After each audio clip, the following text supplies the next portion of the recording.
Hello everyone. Second video of this year already. Yes, I did the first one on 1st of January because my life is very boring. So yeah, I did it on first. So second, crypto weekly news.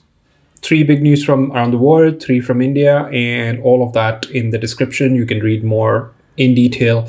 But yeah, without much ado, let's get started. Let's get to the first big news, which is Australian Open embraces blockchain tech, incorporates NFTs and Metaverse, all of that. So, Australian Open, which is the first major sporting event as the year starts, is already going big on Web3. Everything NFT, blockchain, Metaverse, all of that. How, what can the audience expect? How they can be into the game and enjoy more with Metaverse, NFT, Web3, all of that integration. You can read more here. But my view is that good stuff. I mean, Australia is one of those countries which is embracing crypto and blockchain and NFT and everything else. And if India keeps being a laggard and being left out, it will be too late. So I think the Indian government wakes up, and there is more news on that in the India section. And we have some more clarity, some more, aggressive push towards getting the crypto bill pass and all that stuff. So yeah, but we'll talk more in the India news section. So you can read more about this in the description. The link is there, and yeah, you can get more news. But I think big thing, I mean, it's just Web3 is everywhere. How can sporting events be left far behind? So second big news, which is one of the reasons why Bitcoin went crashing down to 41,000 something at the time of recording this video.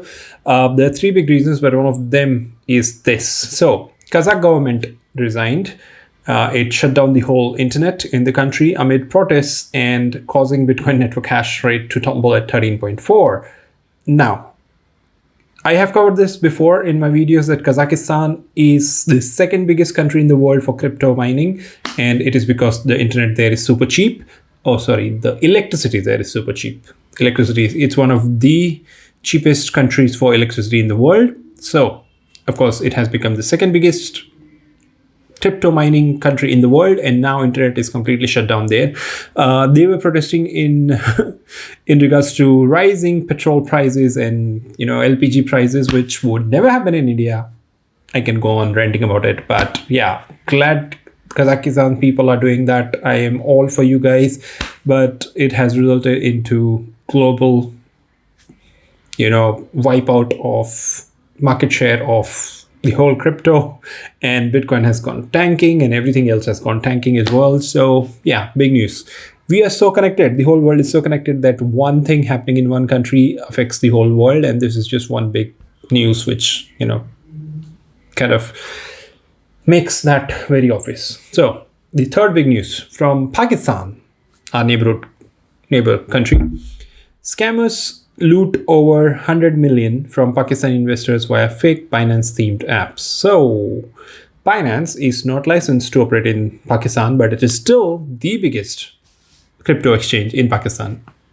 Illegally, unregulated, the biggest player.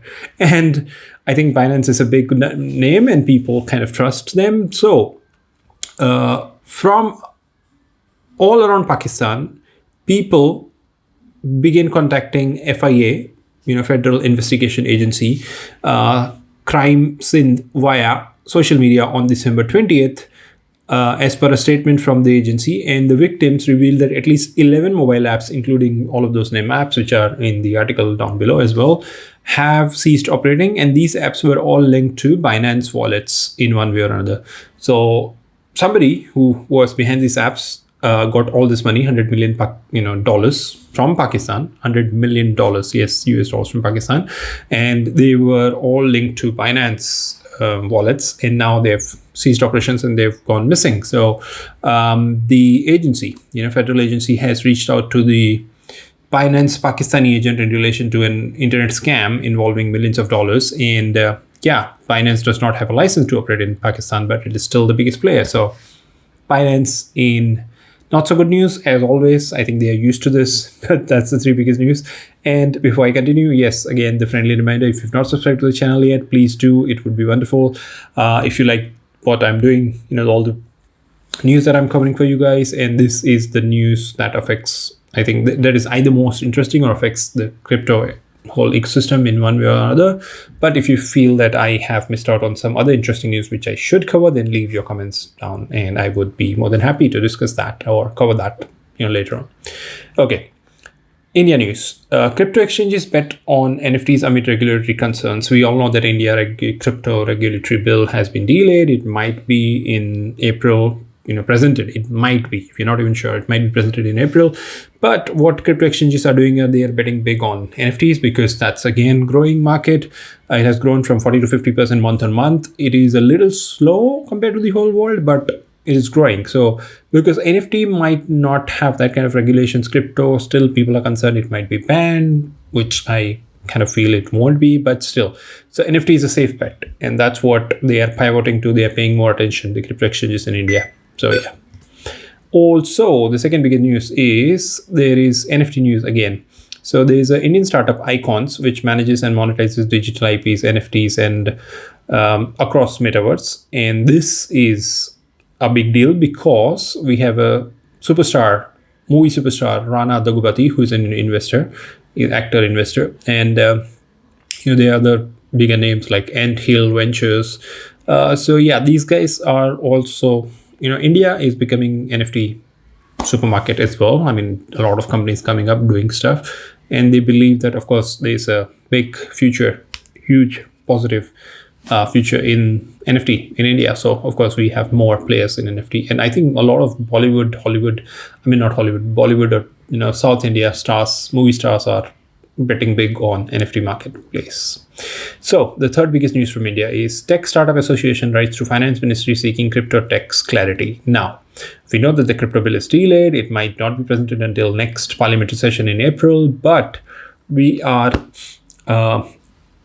going to have budget soon, which is February end or something, or March first week. So while the bill of the crypto may be still in progress, the budget should address the tax and related issues quickly to ensure that there is clarity before the financial year ends and for upcoming years as well. This is what they want. Ideally, notifications from Finance Ministry around taxation and GST Council would help clear the confusion for both crypto exchanges as well as investors.